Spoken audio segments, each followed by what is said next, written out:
Welcome to my YouTube channel BA English medium में। आज उस दिन हमने पढ़ा था चैप्टर 1 जिसका नाम था the base for living.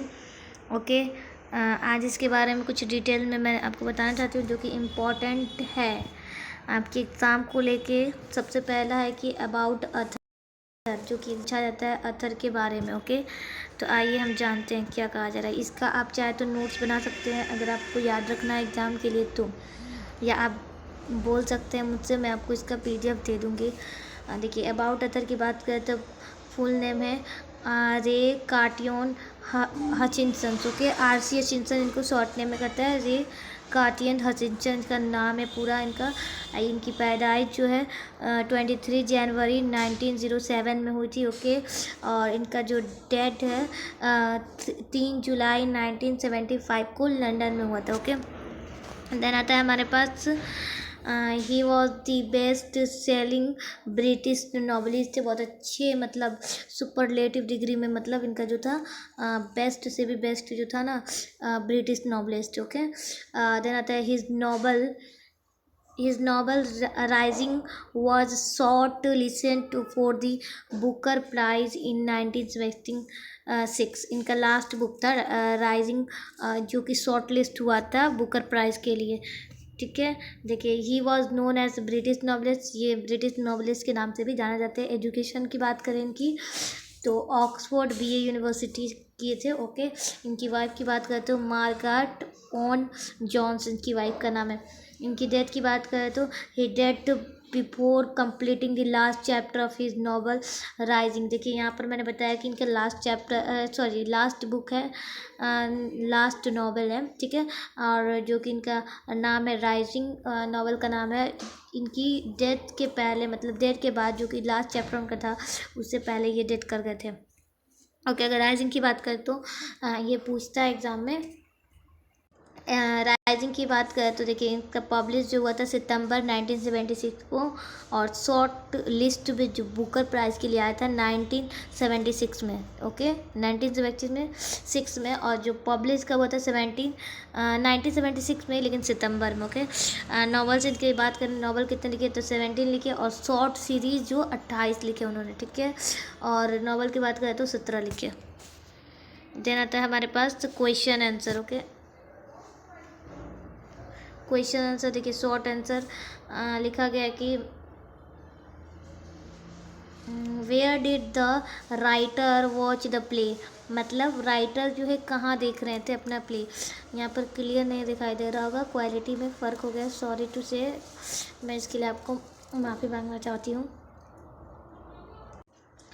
The writer watch the play in Dublin, यहाँ पर डबलिन लिखा। ओके, राइटर जो है आरसी हचिंसन, वो जो सिनेमा है वो डबलिन में देख रहे थे, ड्रामा। ओके, देन आता है हमारे पास who was the chief character in the play. इसमें मतलब प्ले में कौन चीफ कैरेक्टर था। ठीक है, the chief character was an alder corn merchant in the play. मतलब मकई जो बेचने वाला एक व्यापारी होता है वो थे इसमें चीफ कैरेक्टर। ओके, आपको ज़्यादा कुछ नहीं याद करना, बस अल्ड्रिक कॉर्न मर्चेंट को याद रखना है। यहाँ से आप क्वेश्चन के ज़रिए आप लिख सकते हैं। ओके, देन आता है हमारे पास does the writer dislike rapid movement in every field. क्या मतलब राइटर जो है डिसलाइक करते हैं रैपिड मूवमेंट को। No, the writer dislike rapid movement in every field, मतलब नहीं लाइक करते। Okay, in which situation does the writer find himself in his cinema। मतलब कि राइटर आरसी हचिंसन ने अपने आप को कौन से सिचुएशन में पाया सिनेमा में। The writer finds himself hopeless. Okay, hopeless, उन्होंने होपलेस पाया अपने सिनेमा में, क्योंकि वो मतलब बहुत ज़्यादा निराश हुए थे, क्योंकि वो स्लो थिंकर थे RC Hutchinson. How does the writer classify him as a thinker. The writer classify himself as a slow thinker. यहाँ पर राइटर की बात की जा रही है, मतलब कि आरसी हचिंसन की बात की जा रही है, वो कैसे बिलोंग करते थे तो स्लो थिंकर।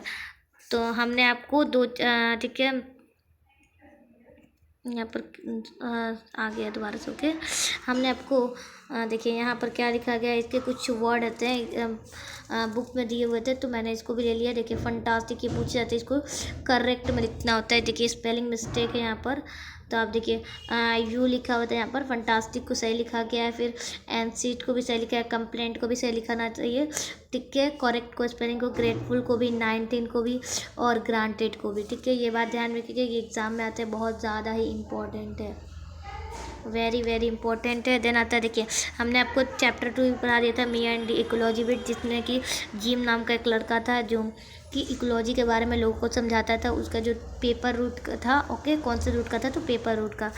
तो इसीलिए मैंने आज दोनों चैप्टर का क्वेश्चन आंसर कराने के सोचा। तो अबाउट अदर की बात करें तो राइटर का नाम है जॉन लेक्सियो। दिस इज़ एन एसे, मतलब ये एक एसे है, ठीक है, ओके। अगर बात करें तो देखिए इसकी आंसर क्वेश्चन की बात करें तो what happen when the narrator calls Miss Granny as Mrs Granny, so she said that she does not have change to me, ठीक है। वो क्या है, मतलब क्या पूछा जा रहा है यहाँ पर कि अगर नरेटर मिस ग्रेनी को मिसेस ग्रेनी कहता है तो वो क्या करती, तो वो कहती थी कि उनके पास चेंज नहीं है तुम्हें देने के लिए, मतलब मुझे देने के लिए। अच्छा, आप देखिए, what does the narrator do on Saturday and Sunday, narrator क्या करते थे सैटरडे और संडे को, the narrator does on Saturday and Sunday to collect money with work for ecology.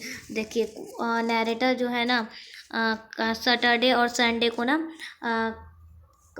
Money collect करते थे, जो कि इकोलॉजी के लिए भी काम करते, उसी के साथ में इकोलॉजी के बारे में भी बताते थे, ओके, जिनसे वो मनी लेने जाते थे। दिन आता है हमारे पास, which animal messes up Miss Granny yard, मतलब कि कौन सा एनिमल जो है मिसेस कर देता था, पूरी कचरे इधर के उधर कर देता था मिस ग्रेनी के यार्ड में, तो जिम का डॉग जो था वो कर देता था, okay. Why does the narrator ask Miss Granny to save paper and aluminium, कि नरेटर ने क्यों कहा मिस ग्रेनी को कि आप पेपर और एल्यूमिनियम कैन को बचाए। देखिए यहाँ लिखा है, they can be made into new paper and aluminium, because उससे न्यू पेपर भी बन सकता था और एल्यूमिनियम भी बन सकता था, ओके। देन आता है हमारे पास, did the narrator success in getting Miss Granny do something about ecology, क्या नरेटर सक्सेस हुए, सफलता उन्हें मिली जब वो मिस ग्रेनी को कुछ समझाए इकोलॉजी के बारे में, तो इसका आंसर होगा नो, क्योंकि उन्होंने माना ही नहीं कुछ बात। The narrator succeed in getting Miss Granny do something about ecology, no मतलब नहीं माना, ओके। अब आता है यहाँ पर कंप्लीट द फॉलोइंग सेंटेंस, मतलब इस सेंटेंस को कंप्लीट कीजिए, ओके।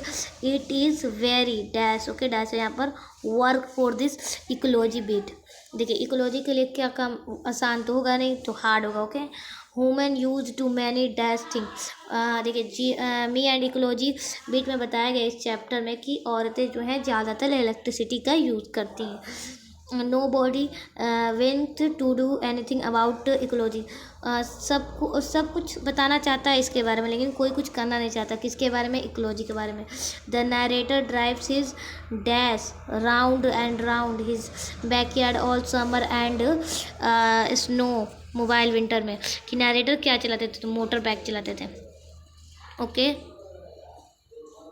देन देखिए यहाँ पर एक और क्वेश्चन आंसर क्वेश्चन है, ब्रीफली में, वेरी शॉर्ट में, how many blocks away was the post office from mister Johnson house, कितने ब्लॉक में मतलब पोस्ट ऑफिस था मिस्टर जॉनसन के हाउस के, ओके। तो यहाँ लिख सकते हैं, the post office was from mister Johnson house two block था, ओके, 2 ब्लॉक, यहाँ अवे नहीं होगा, ब्लॉक होगा, ओके। देना था यहाँ पर कि what form of electricity did the narrator use, कौन सा फॉर्म ऑफ इलेक्ट्रिसिटी है जो नरेटर को यूज़ करते थे, तो टीवी इलेक्ट्रिसिटी जो है नरेटर यूज़ करते थे, ओके।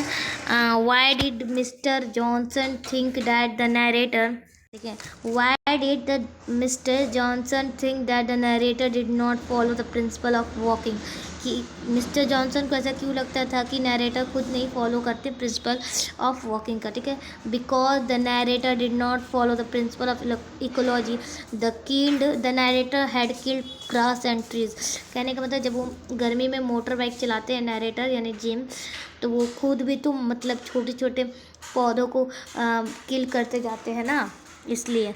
उसके बाद से आता है did the narrator enjoy talking about ecology. क्या नरेटर इंजॉय करता था अगर वो इकोलॉजी के बारे में बात करता था? Yes the narrator enjoy talking about ecology. देखिए अगर आपने इतने क्वेश्चन पढ़ लिए, सॉरी, अगर आपने चैप्टर 1 और चैप्टर 2 सही से पढ़े होंगे, ठीक है, अगर इतने क्वेश्चन अगर आपने कर लिए, ठीक है, तो इससे बाहर एग्ज़ाम में नहीं पूछे जाएंगे। अगर आपने इतने सारे क्वेश्चन जो मैंने कराए उतने कर लिए तो इससे ज़्यादा नहीं पूछे जाएंगे, ठीक है। तो हमने 2 चैप्टर पढ़ाया था जिसका हम आंसर क्वेश्चन भी हमने करा दिया, आपको पता है, ठीक है। और एग्ज़ाम में इसी तरीके से क्वेश्चन आते हैं जो कि आपको लिखना पड़ता है। तो ज़्यादा कुछ नहीं है, बस 2-2 लाइन का आंसर है, 1-1 लाइन का आंसर, इसको कुछ नहीं करना है, बस समझ लीजिए उस कहानी को और उसको लिख दीजिए, बाकी कुछ नहीं है। आपको बहुत ईजी वे में क्वेश्चन पूछे जाएंगे इंग्लिश की, आपको घबराने की ज़रूरत नहीं है, ठीक है। उसके बाद से यहाँ पर होता है हमारा वीडियो एंड। ओके, अगला चैप्टर हम गिल्लू के साथ मिलते हैं, गिल्लू चैप्टर के साथ न्यू स्टार्ट होगा। तब तक के लिए चैनल को सब्सक्राइब कर दीजिएगा और बेल आइकन को प्रेस कर दीजिएगा, ठीक है। Okay, bye bye.